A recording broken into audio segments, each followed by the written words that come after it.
تکبر کی علامت ہے، اور مانگنے پر اللہ رب العزت خوش ہوتے ہیں، اور بندہ جو بھی مانگتا ہے اللہ رب العزت اس کو عطا فرماتے ہیں۔ اللہ والو، اس ماہ کے پہلے رات ہی چاند کو دیکھتے ہی اللہ رب العزت اربوں لوگوں کی حاجتیں پوری فرماتے ہیں۔ اس چاند کو دیکھتے ساتھ ہی خوشی کے عالم میں مجبور انسان بھی اپنے رب کو پکارتا ہے۔ اللہ رب العزت اس کے ہاتھ نیچے آنے سے پہلے اس کی دعاؤں کو قبول فرما لیتے ہیں۔ اب اسی طرح چاند کے حوالے سے علماء اکرام نے کتابوں میں ایک پوشیدہ عمل کا ذکر کرتے ہوئے لکھا ہے کہ ماہ شعبان کے آخری دن جس وقت نئی اسلامی تاریخ بدل جاتی ہے، اس تاریخ کے تبدیل ہوتے وقت چاند پر نظر پڑے تو ٹھیک ہے، نہیں تو پہلی رات کا چاند بہت باریک ہونے کی وجہ سے اکثر لوگ نہیں دیکھ پاتے، تو نہ دیکھنے پر بھی کوئی مسئلہ نہیں ہے، اور اگر دیکھ لیں تو یہ بہت ہی افضل ہے۔ چاند پر نظر پڑتے ہی اپنے دونوں ہاتھوں کو آسمان کی طرف اٹھا کر 3 بار اول و آخر درود ابراہیم پڑھیں۔ اللہ والو، رحمتوں برکتوں عظمتوں والے شان والے بزرگی والے نبی پر رحمتوں برکتوں عظمتوں والا درود پڑھ کر ہدیتاً تحفتاً نذرانتاً پیش کیا کریں۔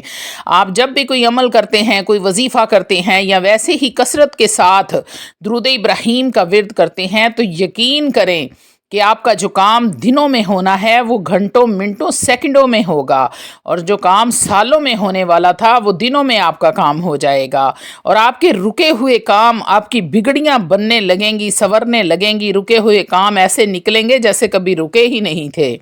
تو اللہ والا، درود ابراہیم کا ورد کیا کریں۔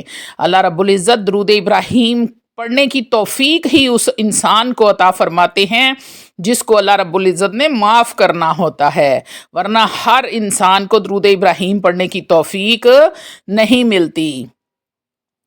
تو اللہ والو، چاند کی طرف آپ نے دیکھ کر 3 بار اول و آخر درود ابراہیم پڑھنا ہے، اور ساتھ آپ نے 30 بار سورۃ الکوثر کو پڑھ کر بسم اللہ الرحمن الرحیم انا اعطیناک الکوثر فصل لربک وانحر ان شانئک هو الابتر، آپ نے 30 بار، صرف 30 بار 30 بار آپ نے سورۃ الکوثر پڑھ کے اللہ رب العزت سے اپنی حاجت اور پریشانی کے لیے دعا کرنی ہے۔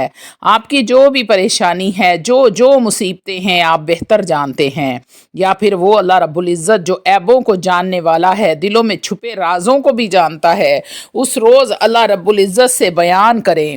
آپ خود اپنی آنکھوں سے یہ معجزہ دیکھیں گے کہ اس روز آپ جو بھی آپ نے مانگا تھا آپ کی دعا قبول ہوئی ہے، اور اللہ رب العزت نے آپ کو عطا فرما دیا ہے۔ اس لیے میری آپ سب بہن بھائیوں سے التجا ہے، اس رات کو قیمتی بنائیں، اس رات سے جتنا ہو سکے اتنا زیادہ فائدہ حاصل کریں، کیونکہ یہ رات سال میں صرف ایک بار آتی ہے، اور اگلے سال تک کوئی گارنٹی نہیں ہے کہ آپ اس رات کے لیے اس دنیا میں موجود رہیں یا نہ رہیں۔ اللہ توفیق نہ دے تو پھر کیا کریں گے۔ اس وظیفے سے لاکھوں لوگوں نے فائدے حاصل کیے ہیں۔ اس وقت ایک واقعہ جو آپ کے ایمان کو تازہ کرنے کے لیے بیان کرنا چاہتی ہوں۔ ایک بہن نے ہمیں میسج کیا، وہ اپنی آپ بیتی بتاتے ہوئے کہنے لگی کہ ایک وقت تھا جب ہم غریبی اور مفلسی کی حالت میں تھے، مہینوں کبھی ہمارے گھر گوشت نہیں پکتا تھا، غیر متوازن غذائیں کھا کھا کر بچے سوکھ گئے تھے، عزیز و اقارب نے ہمارے گھر آنا چھوڑ دیا تھا۔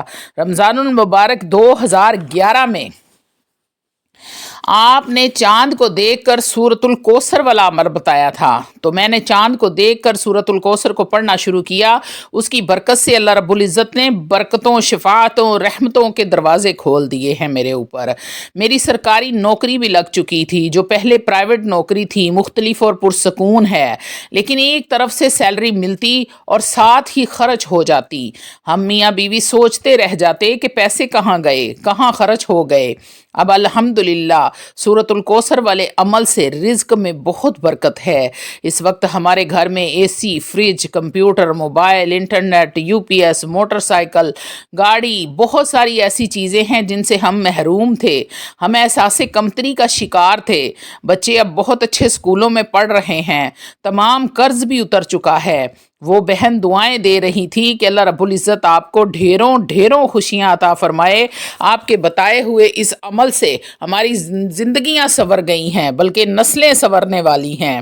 تو اللہ والو، آپ نے رمضان المبارک کا چاند دیکھتے ہی سب سے پہلا کام تو یہ کرنا ہے کہ 3 مرتبہ بالآخر درود ابراہیم پڑھ لینا ہے، اور آپ نے صرف 30 بار سورۃ الکوثر کو پڑھ کے اپنے رب سے مانگ لینا ہے، اپنی پریشانیوں کے لیے، بے چینیوں کے لیے، بیماریوں کے لیے، مصیبتوں کے لیے، کاروبار میں برکت کے لیے، گھر میں جو آپ کے نحوست چھائی رہتی ہے اس کو ختم کرنا چاہتے ہیں، بچیوں کے رشتے کروانا چاہتے ہیں، بیٹوں کی نوکریاں لگوانا چاہتے ہیں، اللہ والو جو بھی آپ کی پریشانی ہے آپ اپنے رب سے جا کے شیئر کر لیں، تو مجھے امید ہے کہ آپ کے ہاتھ نیچے آنے سے پہلے پہلے میرا رب آپ کو عطا فرما دے گا۔